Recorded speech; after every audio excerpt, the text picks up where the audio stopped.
Assalamualaikum warahmatullahi wabarakatuh.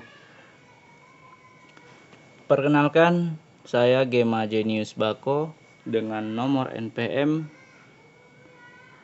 1832105555 dan rekan saya Al Halim dengan nomor NPM 1832105573.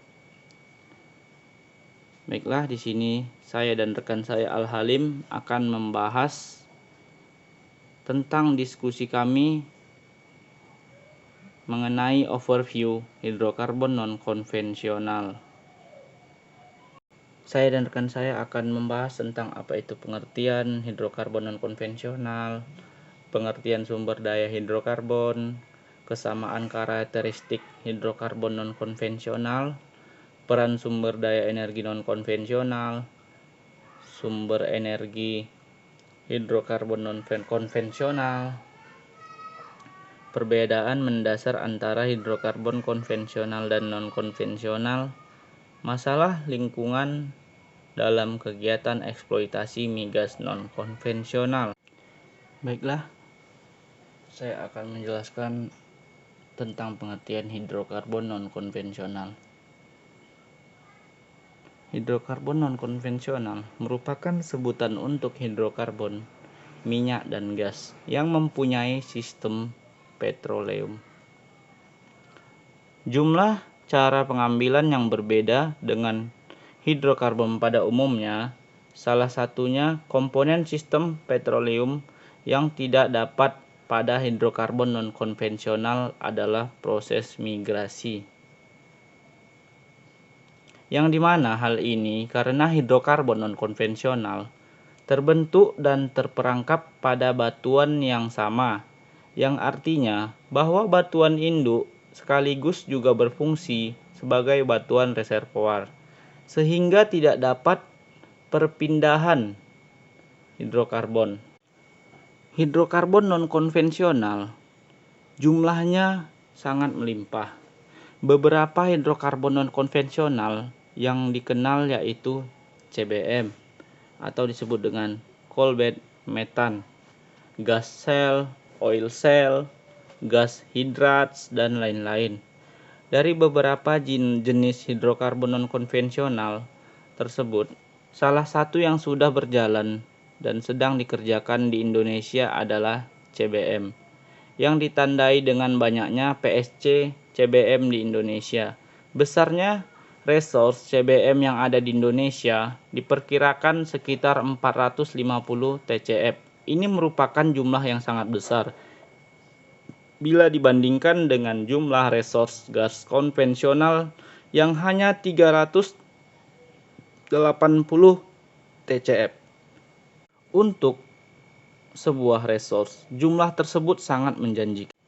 Besarnya potensi CBM dan hidrokarbon non-konvensional lainnya yang ada di Indonesia diikuti dengan teknik pengembangan yang menantang, atau bahasa awamnya yang kita sebut dengan banyak tantangan untuk mengambil hidrokarbon non-konvensional tersebut. Salah satu tantangan dalam eksploitasi hidrokarbon non-konvensional yaitu masalah permeabilitas. Selain permeabilitas, ada juga parameter-parameter lain yang berpengaruh terhadap produksi hidrokarbon non-konvensional. Walaupun demikian, permeabilitas selalu menjadi isu utama karena permeabilitas sebenarnya diakibatkan oleh proses-proses yang bekerja pada sistem petroleum hidrokarbon non-konvensional. Permeabilitas ini merupakan kemampuan suatu fluida untuk mengalir. Permeabilitas pada hidrokarbon non-konvensional umumnya sangat kecil sehingga sangat berpengaruh terhadap laju produksi.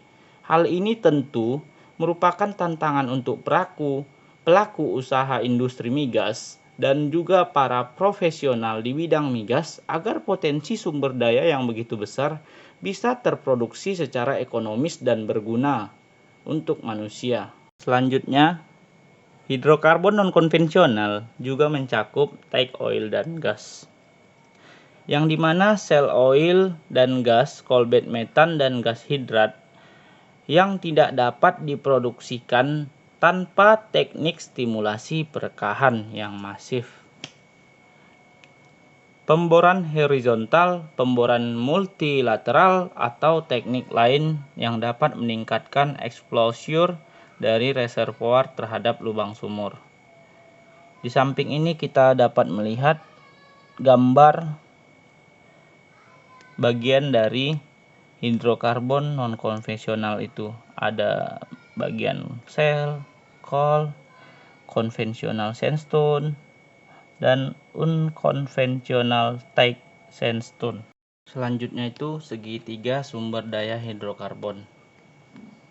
Baiklah, kita bisa melihat gambar di samping yang berbentuk segitiga yang berbentuk piramid.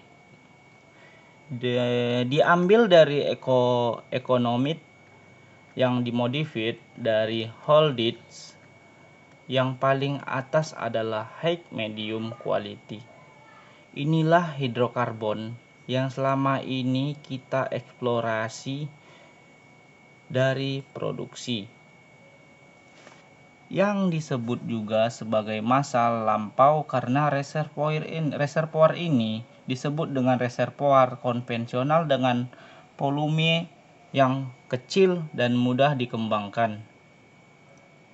Segitiga yang berbentuk piramid di samping ini semakin ke bawah maka kualitasnya semakin besar, dan kita bisa melihat dari urutannya yang paling atas itu di dalam gambar segitiga yang berbentuk piramid ini adalah high medium quality, di bawahnya low firm oil, tight gas sands, bawahnya lagi gas shale, heavy oil, coal bed methane, dan yang terakhir gas hydrates dan oil shale. Ya, selanjutnya di sini juga kita dapat melihat gambar segitiga yang berbentuk piramid, yang dimana masa kini adalah reservoir non-konvensional yang volumenya besar tetapi sulit untuk dikembangkan, yang dimana sudah masuk dalam tahapan produktif dan ekonomis yang menyaingi reservoir yang konvensional. Berkembangnya reservoir non-konvensional karena jasa teknologi yang semakin canggih akan berdampak menjadi harganya semakin mahal. Dan di masa yang akan datang, yang sekarang sudah dimulai eksplorasi pada tahapan pilot, yaitu yang kita sebut dengan gas hidrat dan oil shale yang memiliki kuantitas yang besar. Baiklah, sekian penjelasan dari saya. Materi selanjutnya akan disampaikan teman saya, yaitu Al-Halim.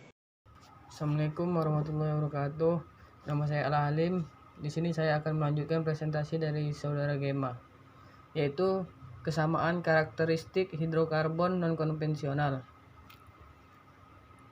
Kesamaan karakteristik hidrokarbon non-konvensional. 1. Sistem jebakan hidrokarbon yang kontinu atau regional dan memiliki batas reservoir yang jelas. Yang kedua, memiliki permeabilitas yang rendah, 0,1 md milidarsi. 3.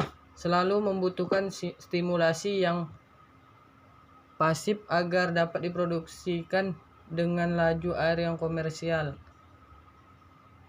4. Mekanisme penjebakan hidrokarbon tidak hanya secara hidrodinamik atau tekanan kapiler. 5. Kualitas reservoir memiliki distribusi statistik tertentu secara areal. Peranan sumber daya energi non-konvensional. Yang pertama, jumlah potensi energi non-konvensional sangat signifikan dibandingkan dengan potensi energi potensial. Yang kedua, sumber energi non-konvensional sudah mulai diproduksi secara signifikan sejak 1 dekade ini. Yang ketiga, pada tahun 2014 produksi gas alam non-konvensional sudah mencakup lebih dari 10% dari produksi gas alam global. Yang keempat, pada masa Perang Dunia karena embargo BBM, Jerman memproduksi sendiri minyak yang diekstrak dari oil shale. 5. Sumber daya energi non-konvensional kedepannya merupakan salah satu sumber energi fosil alternatif untuk suplai energi dunia. Sumber energi hidrokarbon non-konvensional. Sumber energi yaitu fosil yang dieksploitasi dari reservoir tempat terbentuknya hidrokarbon yang mempunyai permeabilitas, yaitu dapat dibagi menjadi 4, yaitu oil shale, shale gas, coal bed methane atau CBM, tight sand gas. Perbedaan mendasar antara hidrokarbon non-konvensional dan non-konvensional. Perbedaan mendasar yaitu antara hidrokarbon konvensional dan non-konvensional adalah bahwa tidak seperti hidrokarbon konvensional yang terbentuk di batuan sumber dan bermigrasi ke batuan penyimpanan reservoir. Hidrokarbon non-konvensional terbentuk dan tersimpan di batuan yang sama. Oleh karena itu, hidrokarbon non-konvensional tidak memerlukan struktur perangkap layaknya hidrokarbon non-konvensional. Selain itu, hidrokarbon non-konvensional terperangkap pada batuan dengan porositas dan permeabilitas yang sangat rendah, sehingga membutuhkan teknologi tinggi untuk mengeksploitasinya. Dan masalah lingkungan dalam kegiatan eksploitasi migas non-konvensional. Masalah lingkungan yang harus tetap diperhatikan dalam kegiatan eksploitasi migas non-konvensional. Beberapa masalah tersebut antara lain pemanasan global, pencemaran lingkungan, perairan dan daratan karena air limbah atau kontaminasi air di bawah permukaan, dan beberapa permasalahan lingkungan lainnya. Salah satu jenis non-konvensional yang fokus dikembangkan adalah shale oil, karena Indonesia masih memerlukan minyak dalam jumlah besar. Minyak serpi shale oil juga disebut kerogen serpi atau bitumen padat, adalah batuan sedimen berbutir halus yang mengandung kerogen, campuran dari senyawa-senyawa kimia organik, yang merupakan sumber terbentuknya minyak serpi yang merupakan hidrokarbon cair. Shale oil didefinisikan sebagai batuan sedimen atau imatur berbutir halus yang mengandung sejumlah besar material organik yang spesifik, yaitu alganit dan bituminit, yang apabila diekstraksi dengan dipanaskan dengan suhu 550 derajat Celcius akan menghasilkan minyak yang mempunyai potensi ekonomis.